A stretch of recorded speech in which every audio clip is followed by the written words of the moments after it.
To all Teleradio Bandido viewers and listeners, you can now watch Teleradio Bandido on our new YouTube channel, RJAM News. Hit the subscribe button and like the video. Don't forget to click the bell icon so you get notified when a new video gets uploaded. Don't miss out on our dynamite lineup.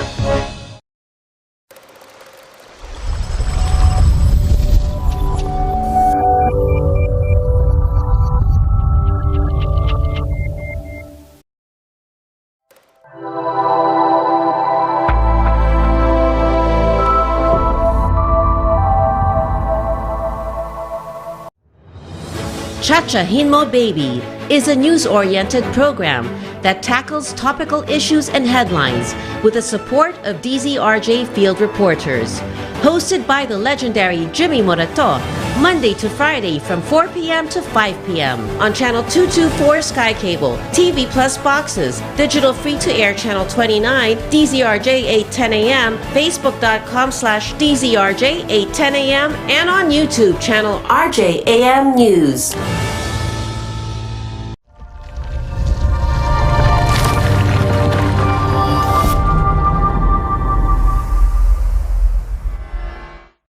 UGM, Ugnayang Gobyerno at Mamamayan, ang programang humuhugot sa mga isyung may kinalaman sa pang-araw-araw nating buhay at tumatalakay sa halo-halong usapin na may kabuluhan sa ating lahat at may pake sa bawat isang mamamayan. Ginagawa ang pagtatalakay sa istilong umpukan at masayang kwentuhan.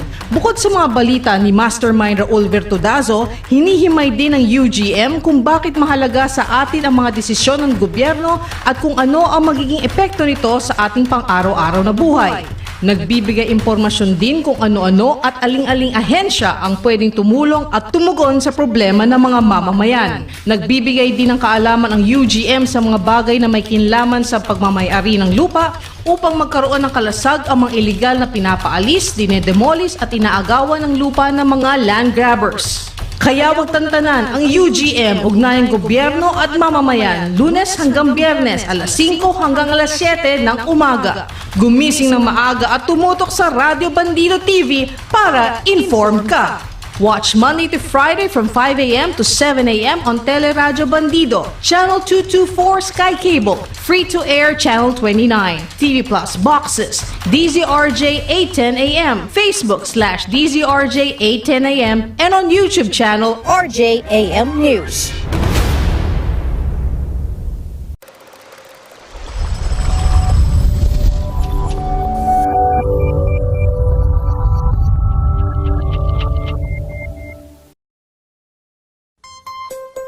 Double R is now at Radio Bandido, an informative program that tackles all issues concerning all walks of life, delivering hottest issues and events, with health consultations on air and a lot more, with your host veteran newsman Ricky Sunga and master entrepreneur Ruel So. Double R sa Radio Bandido every Saturday from 10 to 11 a.m. You can catch Double R on DZRJ 8:10 a.m., Radio Bandido TV Channel 224, TV Plus boxes, and streaming live on Facebook/DZRJ 8:10 a.m. and YouTube channel RJAM News. Issue 101. Listen to the hottest and the latest. Your one-stop news information program. Issue 101. Discussion, interviews, opinion. Straight to the point analysis and interviews with the newsmakers and the Philippines' who's who in politics, public service, and the likes. Anchored by Johnny Gomez with Philippine Red Cross Governor Corazon Alma de Leon. Issue 101. Mondays through Fridays, 9 a.m. to 10 a.m. in the morning on Teleradio Bandido, Channel 224 Sky Cable, TV Plus boxes, digital free-to-air Channel 29, Facebook.com/DZRJ 8:10 a.m. and YouTube channel RJAM News. Filipino heroism, ingenuity, marksmanship, tatak saludo kami. Isang pagkilala sa galing ng mamamayang Pilipino, hatid ay serbisyo saan man sa mundo. Natatanging kwento ng mga overseas Filipino workers, OFW advocates, legal luminaries, educators, scientists, and inventors, mga piling Pilipinong patuloy na nag-aangat sa pagtingin at pagkilala ng sambayanan. Tatak, saludo kami! Pinangungunahan ni Johnny Gomez. Tatak, saludo kami! Tuwing araw ng Sabado mula alas 2 hanggang alas 3 ng hapon. Mapapanood at mapapakinggan sa DZRJ 8:10 AM sa Radyo Bandido TV, Sky Cable Channel 224, TV Plus boxes at free-to-air. Simulcast live sa www.facebook.com/DZRJ 8:10 AM at sa YouTube RJAM News. Serbisyo publiko ba ang hanap mo? Programang tutulong at aalalay sa iyo. Tuwing linggo, Carmen Ignacio, Mark Anthony Ignacio, Miss Teresita Amansek, Malasaki Kapwa. 2 oras ng aksyon, ng tulong, ng puso. Malasaki Kapwa. 1:00 hanggang alas 3 ng hapon. Malasaki Kapwa.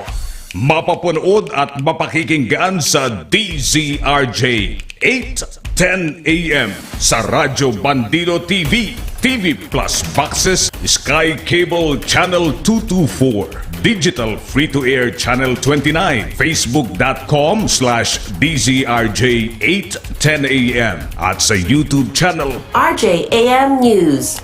Malasaki Kapwa. Aksyon, tulong, puso, Malasaki Kapwa. Join Arnel Doria as he explores the world of travel, transportation, road safety, and the environment. Tune in to Good Trip every Saturday at 1 to 2 p.m. on TELERADYO Bandido, Channel 224 Sky Cable, TV Plus boxes, digital free-to-air Channel 29, Facebook.com/DZRJ 8:10 AM, and YouTube channel RJAM News.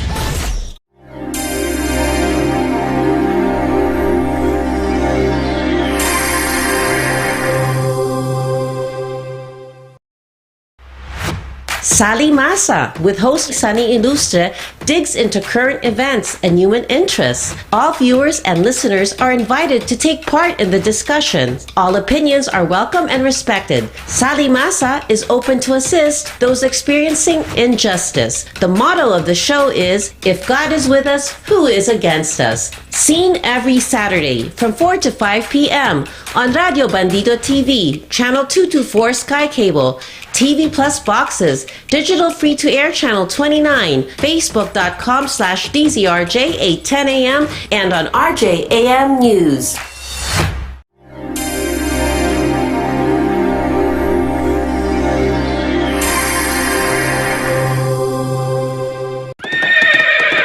Radio Bandido, recognized and awarded as protector of your democracy in EDSA 1 and EDSA 2.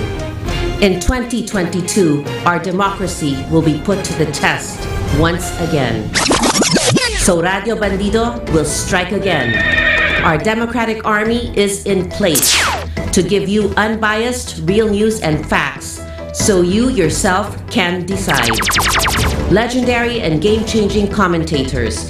Our lineup, starting with the legendary Ray Langit, joined by the most influential bloggers in the country, Banat Bay and the Pugad bloggers, and other dynamic commentators, Tita Carmen, Jimmy Morato, Barbie Atienza, Bernard Tan, Johnny Gomez, Pete Morato, Sal PANELO with Sal's PANELO, and more announcers and reporters fighting for democracy.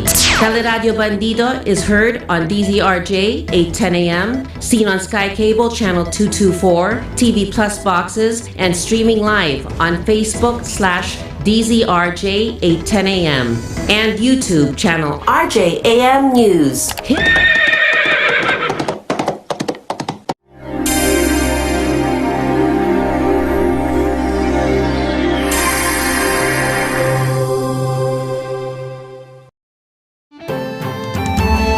Watch SAL's PANELO every Tuesday from 5 p.m. to 6 p.m. on Radio Bandido TV, seen on SkyCable Channel 224 and TV Plus boxes and digital free-to-air Channel 29. Also heard on DZRJ 8:10 a.m. Secretary Sal PANELO and co-host PIA MORATO and other surprise guests will keep you informed about the latest news, local and foreign, discuss their views on current and pressing events, and dissect commentaries of various burning issues of the day and provide legal and social insights on a wide range of topics. You can also watch Sal's PANELO on Facebook/DZRJ 8:10 a.m. and subscribe and like and watch on YouTube, RJAM News.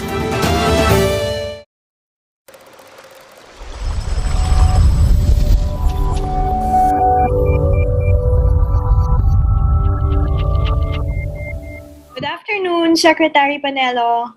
Magandang hapon po sa inyong lahat. Ngayong Martes, ika-4 ng buwan ng Mayo ng 2021. At kaya po lang nakaugalian natin, kailangan magpapaalala muna tayo sa inyong lahat na magsuot tayo ng ating face mask, face shield, at saka tayo po ay magugas ang ating mga kamay 20 seconds thoroughly, efficiently with soap and water. At syempre, huwag po natin kalimutan na tayo ay magpalusog ng ating mga katawan. Kasi kung sa immune system natin, may kailangan alagaan po natin. May problema tayo pag tayo mahina. Pasukan tayo ng lahat ng mga virus at bacteria. So kayo ay kumain ng masustansyang pagkain lamang. Never mind the junk food. Wala nang yan. Kailangan maraming tubig, may prutas, may gulay, yung karne. Once a week na lang yan, pang-regado nyo na lang. Tama na yung manok. At kayo ay mag-ehersisyo, matulog ng maaga at tamang bilang 8 oras. Ito, maganda ito. Vitamin D sa init ng araw. Ano bang pwede natin pag-usapan yan? Teka muna, wala yata si Ansek Darren? Wala pa nga, sir. Na-COVID na yata. Oo nga eh. Baka inutusan niyo po. Hindi, wala. Gulat nga ako. Wala namang sabi. Baka, unless na merong IATF meeting. Baka nga. Ano bang magandang pag-usapan natin? Siguro, Anong latest yan sa health utilization? yan, yung healthcare utilization rate ng NCR is now at 57%. Sabi po na. Anong ibig sabihin ng 57%? 57% po. Ano ibig sabihin niya? I guess mas mababa na siya. Ganun ba yon? Mababa ang alin? Hindi ko nga alam eh. Kasi sinasabi na if you're talking about yung intensive care units, isolation beds, it's now low. It's at 57%. So, I guess, bumaba na siya. Yung rate. Ibig sabihin, konti na lang ang nangangailangan. Yes. So, sabi yun ng treatment czar na undersecretary ng DOH. Ano pa sabi? Tapos sabi niya, as of May 2, 70% naman of the ICU beds in Metro Manila ay yun na lang ang nagagamit or yun lang nagagamit. Tapos 50% of the isolation beds were in use. 62% naman of the ward beds were occupied. Tapos 54% of the ventilators are also being used. Mababa rin pa yun? Mababa rin ba yun, sir? Well, teka muna. Naalala ko bigla yung Quezon City. Ikaw tagapagsalita dyan. Can you give us a rundown kung ano nangyayari dyan sa Quezon City in terms of number of COVID cases, number of deaths, number of mild, severe, kumusta na ba? Pati kayo ba maraming quarantine doon? Kumusta naman yung mga hospital nyo? Okay, at itong latest, tingnan ko lang, sir. So, nasa 91%, 91.3% or 77,231 na ang gumaling sa COVID-19 dito sa Quezon City. Ilan ang nagkasakit? Yan gumaling. okay, so we have 6,370 na confirmed active cases pa rin now from the 84,611 na total cases in Quezon City. So yung Karen, ilan ang may sakit ngayon? Currently, active cases is 6,370. 300. Tapos, ilan ang gumaling doon? 77,231 ang gumaling na dito sa Quezon City. Out of how many ba total? Total is 84,611. Meron ka bang data dyan kung ilan ang severe, mild, symptomatic, Wala akong data on this right now. It's just that's it lang po. That's all the information that I have from our session. Well, with respect to the hospitals, With respect to the hospitals, and well, I'll have to check. Pero I hope I can also give you yung mga, probably na lang, sir, yung mga special lockdown concerns. I don't have. nga pala, ano bang mga, would you know the barangay, mga granular lockdown? Yeah, we have 40 areas na sa Quezon City.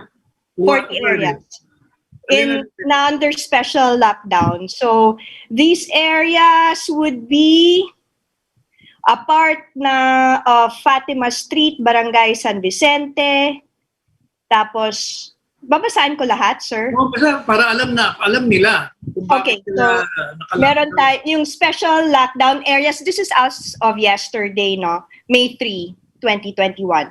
So, yan, yung bahagi ng Fatima Street, Barangay San Vicente, tapos Road 4, Barangay Bagong Silangan, tapos bahagi ng Eagle Street, Barangay Bagong Silangan, tapos isang lugar sa Miami Street, Barangay Silangan, tapos sa part ng Ocampo Street, Pook Amorsolo, Barangay UP Campus, isang lugar sa Calavita Street, Barangay San Isidro Labrador, isang lugar sa Llano Street, Barangay Sangandaan, 3 lugar sa Pamana HOA, Castro Street, Barangay Santa Lucia, 2 lugar sa Liwanag Street, Barangay Matandang Balara, tapos bahagi ng Lydia Street, Sitio Aguardiente, Barangay Santa Monica, isang lugar sa Scout Candia Street, oh, that's my street,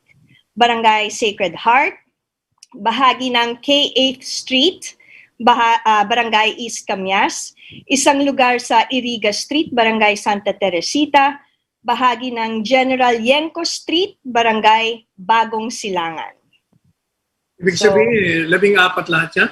Hindi, marami pa, sir. So these are just some, no? As of May 3, 2021, okay? The lockdown po started in different times in April. So may mga April 16, may April 21, April 22, April 23, 28, 29. Anong basis? Anong basis ng Quezon City government for locking down those streets? If I remember correctly, it's like how many cases in the area, diba? Like, let's say if in a family, there's 2 or more, or in a small area, there's 2 or 3 or more, then may special lockdown concern. Pag naka-lockdown yung kalsada ngayon, anong ibig sabihin no? Hindi makakalabas lahat ng mga tao doon? Well, normally, sir, ang nangyayari is dinadalhan naman sila ng mga ngailangan nila pag gano'n.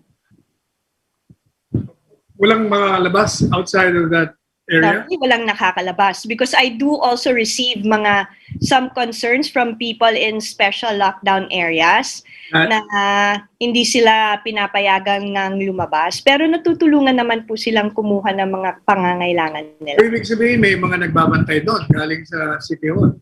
Normally, yes. Para ipatupad. Otherwise? Yes, sir. Siyempre.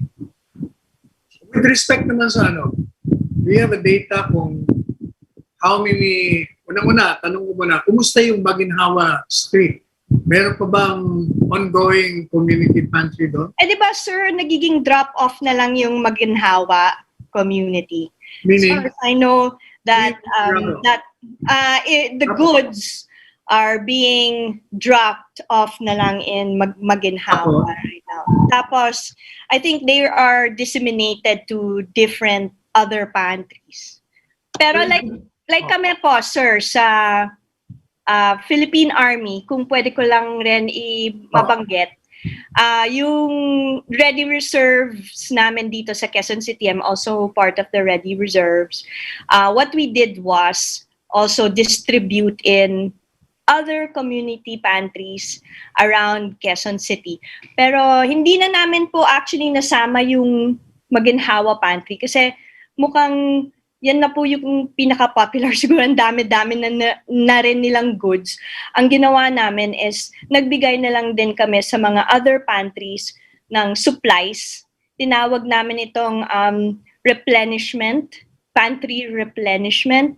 So binigyan namin po yung ibang pantries around Quezon City ng supplies. Mga masusustansyang meal, goods po, sir. So, Like what?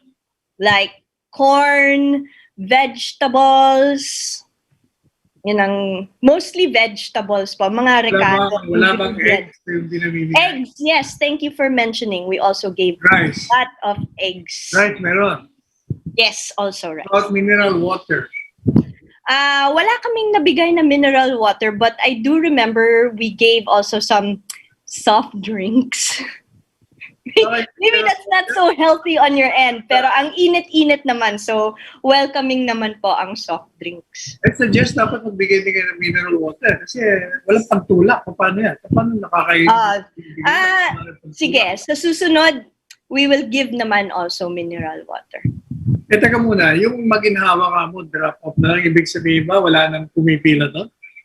At this point, I know walang pipila sa Maginhawa, di ba? Kasi nga nagiging drop-off na siya. Even sa news, if I understood it correctly, I think as of April 21, parang nagbibigay pa nga lang talaga sila ng supply. Can you validate that? I have to check because I have to check because that is as far as I know now about the Maginhawa. Right, next question. Kasi I read one time ago, last week, na marami kayong community pantries dyan sa Quezon City. Mm-hmm. Meron ba kayong monitoring process where you can tell us now offhand kung ilan ang community pantries ongoing dyan sa Quezon City? I can give you offhand now the community pantries based on what we, the reserves, did also, sir, no? Because our discussion on this is to really go around a lot of pantries in Quezon City. So we distributed one in Palares, UP, Area 17, UP All Academic Employees Union, isa pa sa Esteban Abada Street sa Loyola, Matyaga Pantry, yung 34 Matyaga sa Pinyahan, QC. We also gave sa 148 Matatag Street, Central QC, 7th Corner Liberty Avenue, Socorro QC, 206 Kalantiao Street, Masagana QC, KH Street, Camyas QC, tapos Block 1, Kaingin, Pansol QC. Yung ba mga binabanggit mo, di ba? Kasama ka na nagpupunta ron? Kasama ka ba? No, sir. The reserves are reserves. Hindi ko malaman sana kung yung pagpunta nyo ron, merong mga nakapila doon o merong mga... Meron, sir. Actually, I also monitor it. Meron naman po nakapila, pero it's orderly. Hindi naman kasi po sila masyadong sikat din katulad ng Maginhawa, but these are also areas that needed help. Gano'ng karami ang mga inaabutan ng mga Philippine Army doon? Well, I don't know how many actually, but the total cost, is it okay to mention the total cost that we spent for that day? The total cost of vegetables na binili namin sa bagsakan ng tawag nila doon is about 20 to 30,000 pesos. So, that's... Ang kalahatan na yun, total yun. Yes, total. Yes. Sama doon yung mga dinata. Vegetables, eggs, tapos yun nga nabanggit ko, mga soft drinks rin. Nabigay kami ng soft drinks. Kumusta naman Water. kumusta ang ginagawa ni Mayor Joy kaugnay dito sa coordination with the organizers? Are they organizers being coordinating with the Quezon City government? I'm sorry, sir, are they? Coordinate ba sila yung mga nag-organize? Yes, sir. Katulad po ng Maginhawa, yung coordinator ng Maginhawa. If you will remember, was that 2 weeks ago? The coordinator herself with our mayor and also the rest of the Quezon City Council, if I remember correctly, gathered so that they can talk about the proper protocols that are needed. Because as you know, these organizers also requested kasi that they be the ones to also remind on the protocols. So some of the protocols that they put in order when they spoke with the mayor was sila na po yung magsasabi kung hindi nakasuot ng, halimbawa kung hindi po nakasuot ng face shield or ng face mask, hindi po sila mabibigyan. Parang ganon. So they're setting protocols like that, the organizers themselves. What about yung rollout ng vaccines? Meron ba kayong programa dyan sa Quezon City government? Yes, sir. Pero di ba we're still also waiting for vaccines. Like for example, dito sa aking barangay sa Sacred Heart. Kasi yung parents ko, they are senior citizens. So I'm trying to get them also vaccinated as soon as they can. Anyway, priority list po sila. But in our barangay, as of today, kasi chinek ko rin today, which is Barangay Sacred Heart, wala po kasing vaccines pa na dumadating. But our barangay naman tells us that we will be informed when the vaccines come. So, would you know kung ano, yung si Mayor nakatanggap na ng, from the start of the rollout, gaano karaming vaccine ang tinanggap and how many have been injected by the vaccines? Would you know? Well, let me check that. But what I can tell you, this is also important information for now. Medyo we need to practice some patience also in our city because fully booked na rin po yung mga slots natin sa EZ Consult. So from May 4. What is that again? The EZ Consult. Full ang alin? Anong full? Fully booked ang slot. Yung slots for vaccine. Mga ano? From EZ Consult. Yes. Kasi if you do this, there's 2 ways to go about it. You can do it online and then you can also coordinate with your barangay. In my case, for example, with my parents who did it online, pero also have, I was also advised to like coordinate then with my barangay. But for now, the e-consult is fully booked. So from May 4 to May 7, the sites in Ateneo, I believe this is in Ateneo, the vaccination site there is fully booked also for now. So we have to, that's one. So we have to wait for some announcements on that one.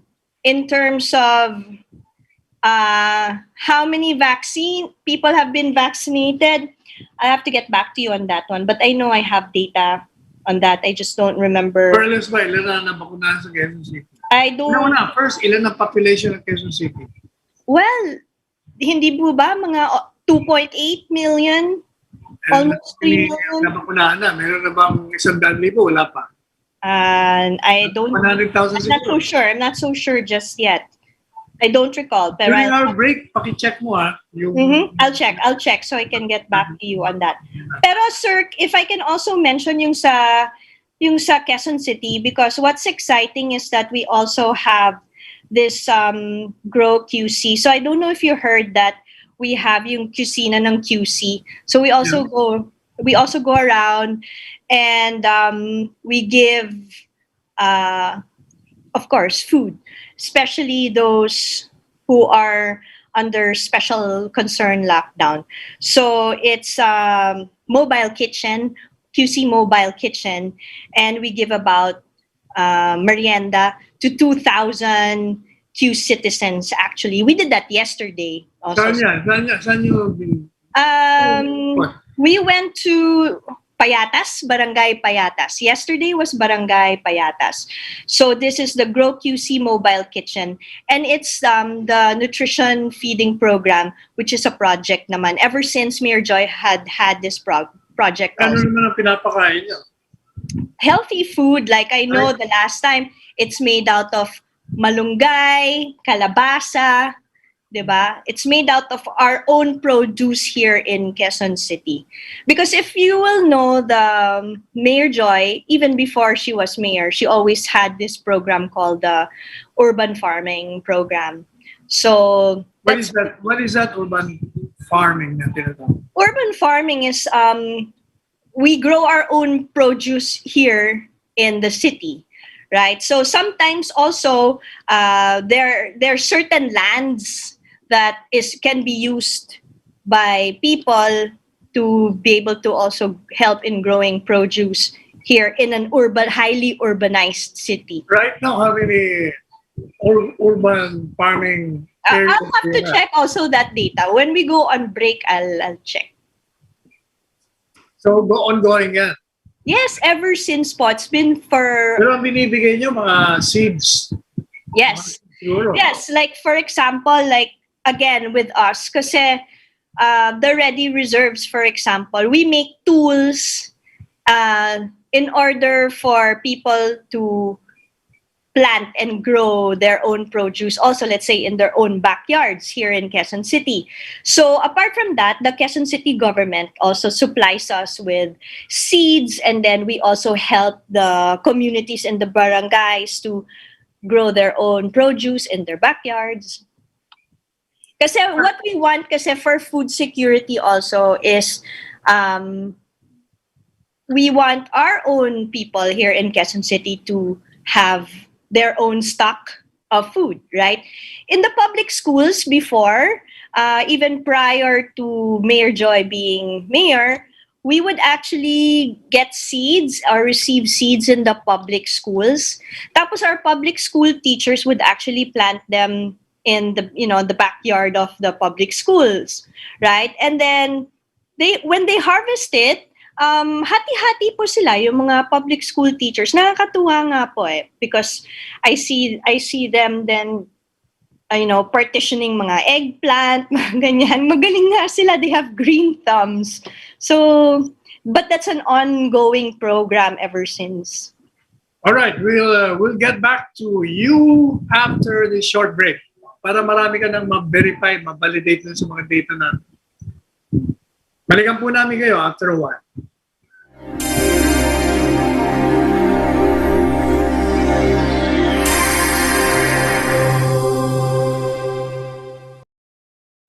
Education Radio, hosted by PIA MORATO, is on Saturdays from 8 a.m. to 9 a.m. on Teleradio Bandido, Channel 224 SKYCABLE, TV Plus boxes, digital free-to-air Channel 29, Facebook.com/DZRJ 8:10 a.m., and YouTube channel RJAM News. This brings service to all educators and learners of every age. The program guests include secretaries, dignitaries, ambassadors, lawmakers, professors, volunteers, and heroes, all dedicated to contribute to this valuable advocacy.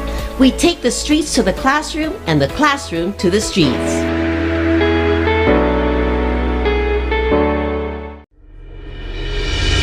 May problema ka ba sa asawa, kaibigan, katrabaho, boss o negosyo? Tanong mo, sagot nila attorney.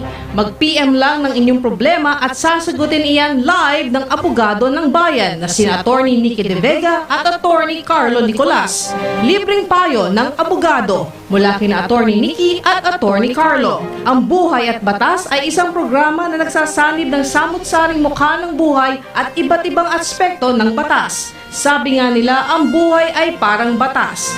Paminsan mahirap, pero may abogadong tutulong sa'yo. Watch them every Tuesday from 12 noon to 1 p.m. on Teleradyo Bandido, Channel 224 SKYCABLE, free-to-air Channel 29, TV Plus boxes, DZRJ 810 AM, Facebook.com/DZRJ 810 AM, or on YouTube. YouTube channel RJAM News. Double R is now at Radio Bandido, an informative program that tackles all issues concerning all walks of life, delivering hottest issues and events, with health consultations on air and a lot more, with your host veteran newsman Ricky Sunga and master entrepreneur Ruel So. Double R sa Radio Bandido every Saturday from 10 to 11 a.m. You can catch Double R on DZRJ 810 a.m., Radio Bandido TV Channel 224, TV Plus boxes, and streaming live on Facebook/DZRJ 810 a.m. and YouTube channel RJAM News. Issue 101. Listen to the hottest and the latest. Your one-stop news information program. Issue 101. Discussion, interviews, opinion. Straight to the point analysis and interviews with the newsmakers and the Philippines' who's who in politics, public service, and the likes. Anchored by Johnny Gomez with Philippine Red Cross Governor Corazon Alma de Leon. Issue 101. Mondays through Fridays, 9 a.m. to 10 a.m. in the morning on Teleradio Bandido Channel 224 Sky Cable, TV Plus boxes, digital free-to-air Channel 29, Facebook.com/DZRJ 810 a.m. and YouTube channel RJAM News. Watch SAL's PANELO every Tuesday from 5 p.m. to 6 p.m. on Radio Bandido TV, seen on Sky Cable Channel 224 and TV Plus boxes and digital free-to-air Channel 29, also heard on DZRJ 810 a.m. Secretary Sal PANELO and co-host PIA MORATO and other surprise guests will keep you informed about the latest news, local and foreign, discuss their views on current and pressing events, and dissect commentaries of various burning issues of the day and provide legal and social insights on a wide range of topics. You can also watch Sal's PANELO on Facebook/DZRJ 810 a.m. and subscribe and like and watch on YouTube RJAM News.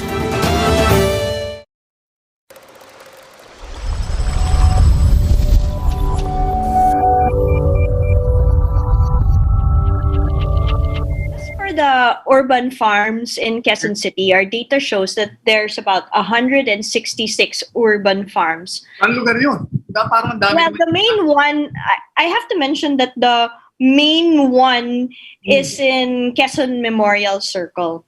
Okay, so that ever since has been under the office of the Vice Mayor, Joy Belmonte, way back. So, Ano pa yung iba? Nasaan pa yung iba? well, let's see. So if the Teka main... muna. Yung urban farming na yan, anong mechanics niyan? How do you go about telling people na we have urban planning here, you can come here or we'll go to you and what?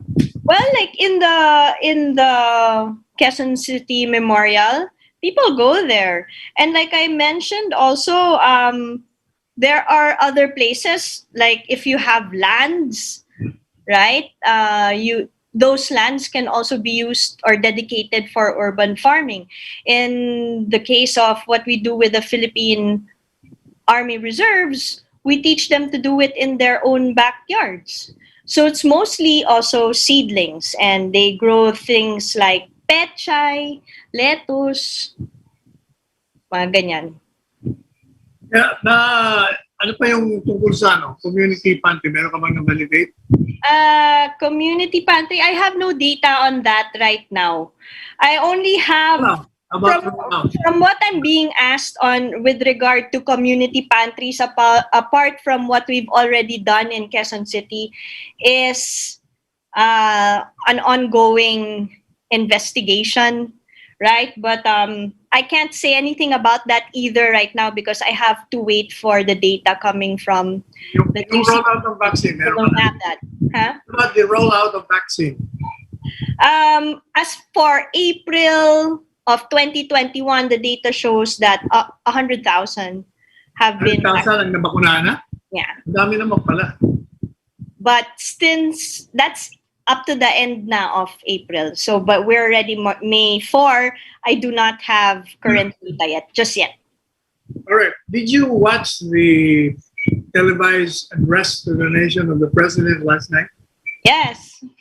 Meron siyang What is binabanggit it that sa, we want to talk meron siyang binabanggit sa community pantry. Although he did not mention the word community pantry. Yeah, he didn't mention the word. Meron, anong pinakapunto ni Presidente?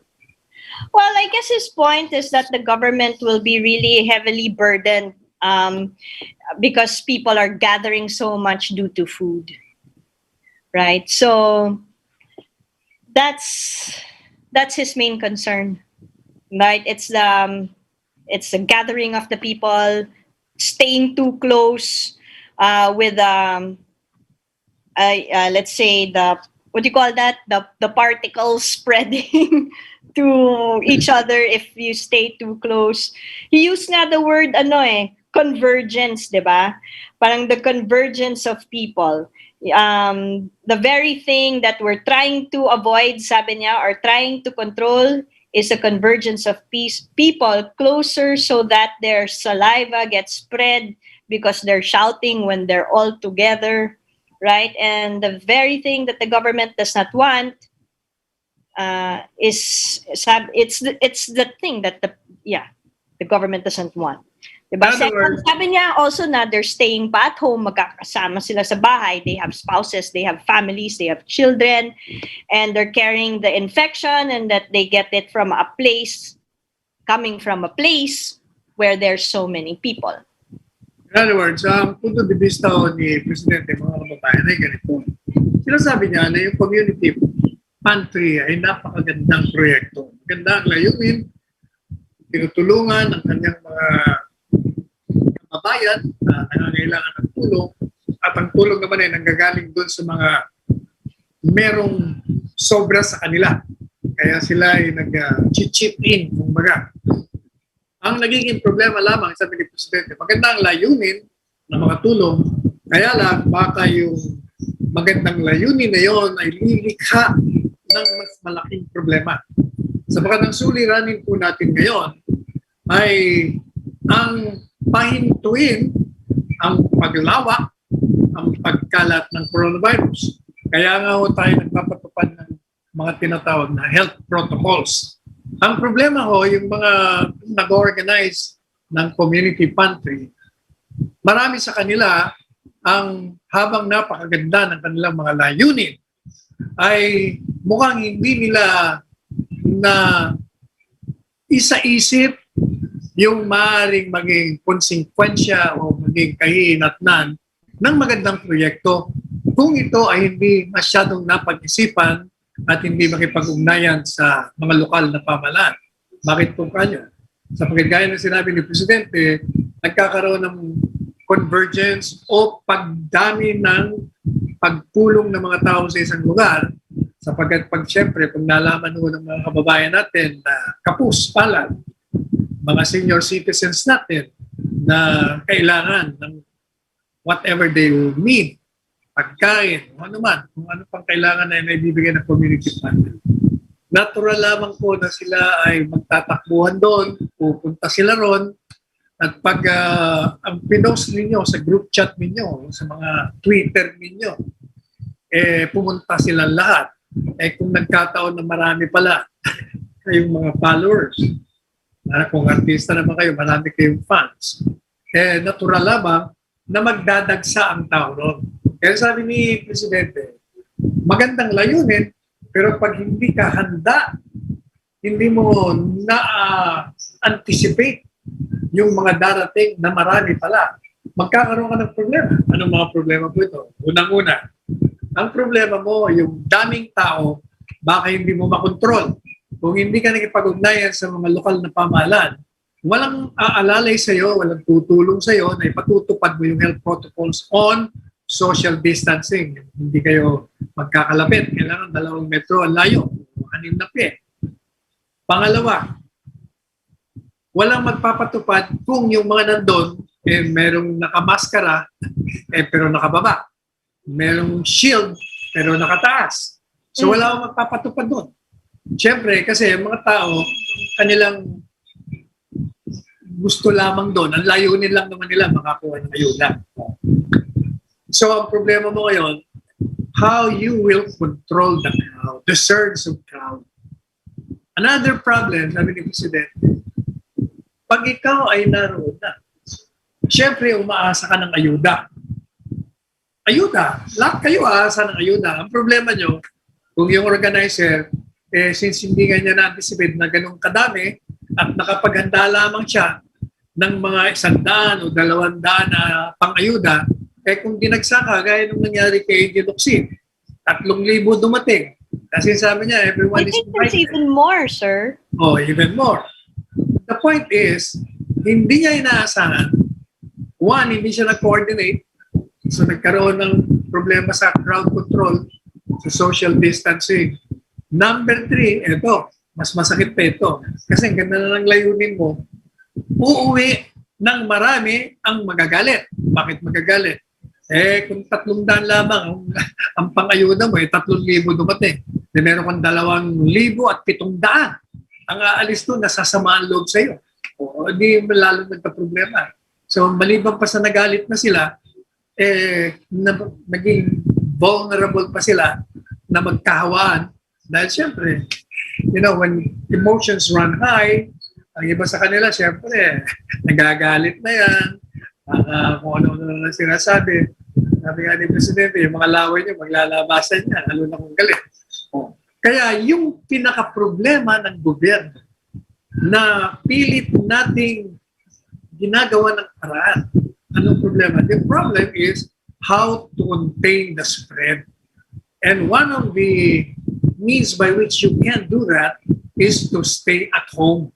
By calling for people to come to you to get certain aids, you encourage them to get out of their safe place. Yun ang unang problema. Kaya kailangan talaga makipag-ugnayan. So, madalit sabi, yung problema ng gobyerno, baka madagdagan kahit na napakaganda ng layunin. Kaya nga sabi ni Presidente, kung maaari lang po yung mga nag-organize, mag-coordinate kayo sa mga local government units ninyo para matulungan kayo. Kasi ang mangyayari po niyan, pag nagkaroon ng problema, sabi ni Presidente, itong maganda pag nagkaroon na ng problema, nagkaroon ng sakit yan, hindi naman ho kayo ang pupunta niyan yung mga nag-organize. Ang pupunta ho yan sa amin, sa gobyerno. Ngayon, pag hindi masyadong naasikaso dahil sa dami, sino ngayon sisisihin? Ang gobyerno. Kaya, mabuti na ho yung maging maingat tayo, mapag-aralan natin, ma-organize natin, ma-plano natin ang anumang gagawin natin na tutulong tayo, pero huwag tayong lumika ng mas matinding suliranin na kaakibat ng pagtulong natin. Yun ang puto ng Presidente. Sir, kung pwede ko lang idagdag, kasi on that issue, on that note, wag rin lang sana po magbigay lang ng FYI sa ating barangay. Kasi yan lang po ang nangyari in the case of Yung sabihin ng FYI.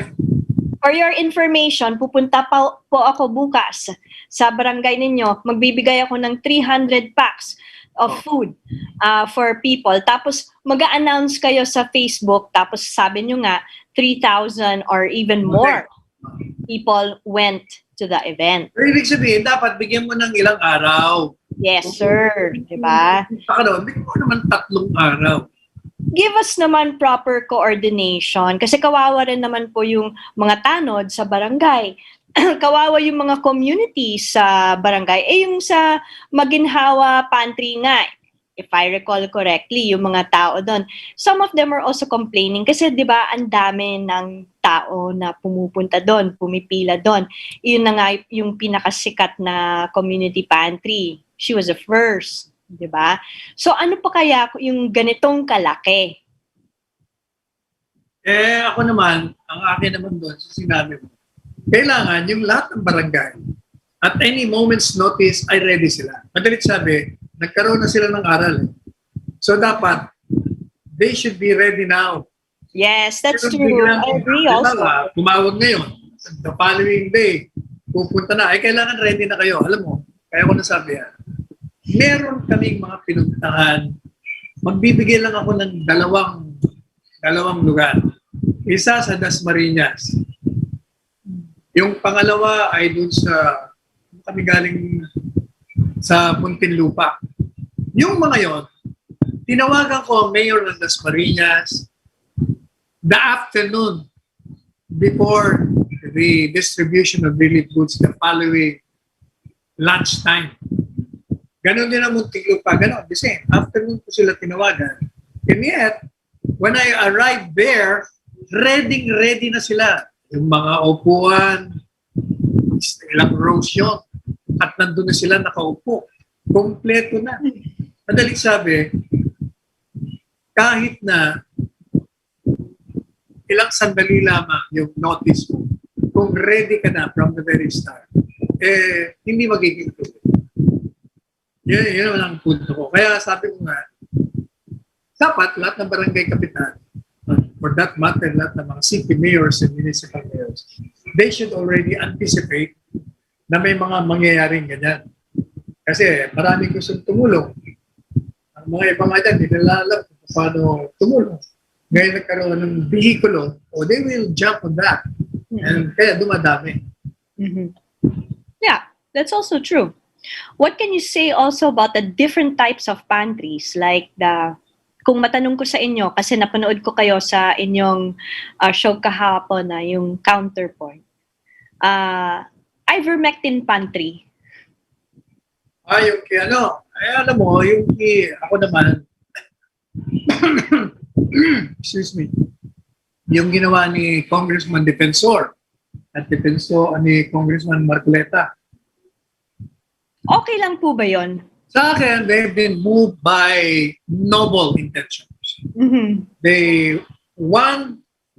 Congressman Defensor, as far as he's concerned, he took it when he got the virus. Mm-hmm. And he felt that by reason of that taking of ivermectin, he got well. Yeah. So meron siyang personal na karanasan. Meron siyang personal testimony. Oh. Kaya yun naman si Congressman Marcoleta, siguro yun din ang nangyari sa kanya or narinig niya sa iba. O kaya yung dalawa naman, dahil ang napag-aralan nila, dahil nagbabasa rin sila ng mga research. Yun sa kanila, meron naman mga trials na nagpapakita, plus yung mga personal tributes, anecdotes ng mga taong gumamit. Makakabuti. At ang mahalaga sa dalawa, ay mura pala itong ivermectin. Sabi niya, magkano lang ba ito? 30 piso? 35 pesos? O less? Samantalang sabi niya, yung Remdesivir ba yun?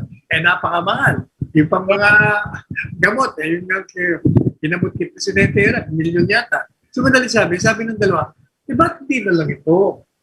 Ang punto naman ng FDA, teka muna. Alam nyo, hindi pa kumpleto yung clinical trials niya. At meron ding mga side effects siya, adverse. Kaya huwag tayo magmadali. Meanwhile, ang problema naman sa FDA, medyo sa tingin ko nag-cave in sa pressure. Kasi maraming nagpe-pressure Pinayagan nila yung una, isang hospital lang, for compassionate use. Ngayon, naging 3. O kaya ngayon, yung ginagamit ulit. Pwede naman palang compassionate use. Ba't di na natin ibigay lahat yan? Kaya ako naman, ang akin dyan, ay after all, si Presidente naman, nag-utos na. Sabi niya, mag-conduct kayo ng clinical trials sa ivermectin. Kung yan lumalabas sa inyong pagsusuri, yan yung makakagamot talaga, ibigay natin sa tao. But meanwhile, nawala pa, siguro medyo cambio muna tayo ng konti. Hayaan muna natin yung mga scientists, mga doktor, yung may tungkulin na pag-aralan niya. Nagawin muna nila ang kanilang trabaho. And then nantayin natin. Kung meron na silang green light, di go tayo. Pero kung red light, di stop tayo. Yan ang magandang dapat attitude niya. But I will not condemn the two for doing that. Because as I said, they're moved by noble intentions. At nangyari sa kanila. Kaya feeling nila, nangyari sa amin. Gusto kong i-share naman sa inyo. What about the President Duterte's jab? Oh, by the way, now that you mention it, alam niyo si Presidente Duterte, kung matatandaan niyo, ever since, sinasabi niya na nung, di ba, nagkaroon tayo ng pandemya, and then, lumabas na marami ng ginagawang bakuna. Kaya, as early as several months ago, sinabi niya, ako ang unang magpapabakuna. Pero sabi naman ng mga tao, Mr. President, huwag naman. Paano kung delikado yung bakunang yan? Hindi pa natin alam. Ang dami pang undergoing clinical trials. Kailangan kami muna bago kayo. Pero si Presidente, gusto talagang siya mauna.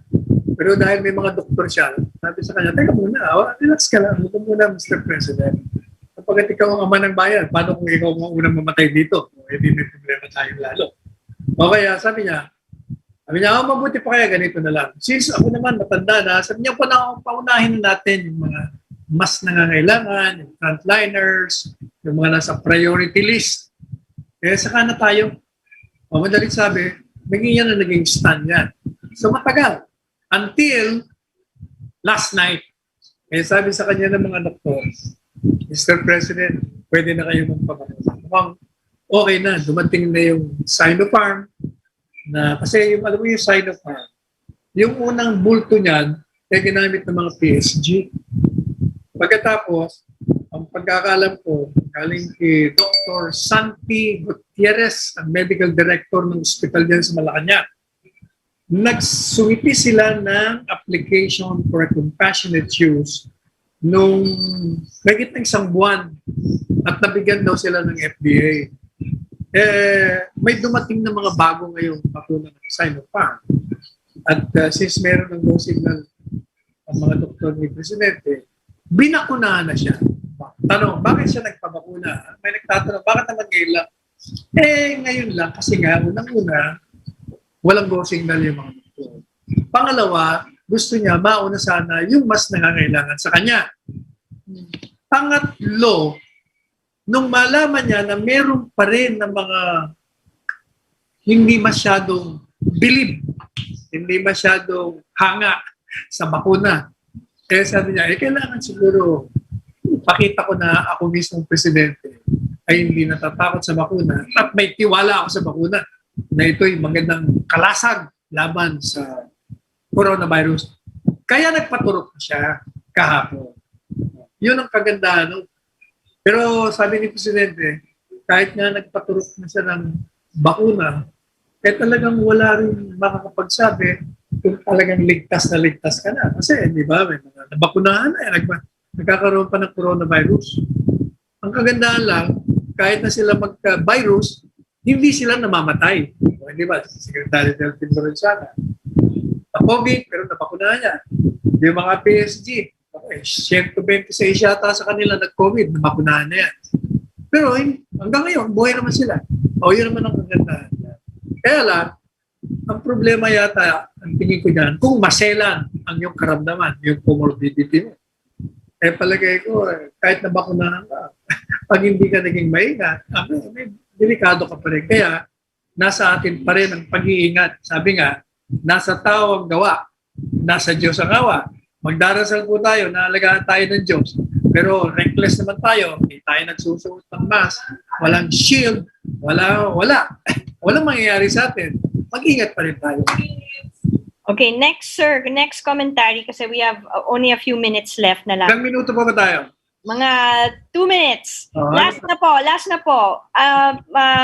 President Duterte's message on to mass media for Press Freedom Day. Ayun ako, alam mo yung press freedom na yan, ginagamit laban sa kanila. Pero isa lang ang masasabi ko, this country has the freest press freedom. Lahat yata ng putik itinapon sa kanya. Lahat ng akusasyon tinapon sa kanya. Ng maraming tao, ng mga kritiko, politiko, mga periodista, kolumnista. Pero nung na nagdemanda si Presidente ng libel o o cyber libel, whatever kind of libel. Wala siyang dinidimanda. Pangalawa, siya pa ay nag-i-encourage sa kanila, magsalita kayo, okay lang sa akin mag-criticize, pero kailangan naman yung basis niyo yung totoo. Huwag naman disinformation. Huwag naman fake news. Kaya, yung sinasabi nila, hindi, pinasarado mong ABS-CBN. Si Reza, pinakulong mo. Ganun din si Laila de Lima. Hindi po totoo lahat yan. Walang kinalaman si Presidente dyan. Ibang ahensya, ibang sangay ng gobyerno ang involved dyan at hindi si President. O magpaalam ka na at wala na tayo.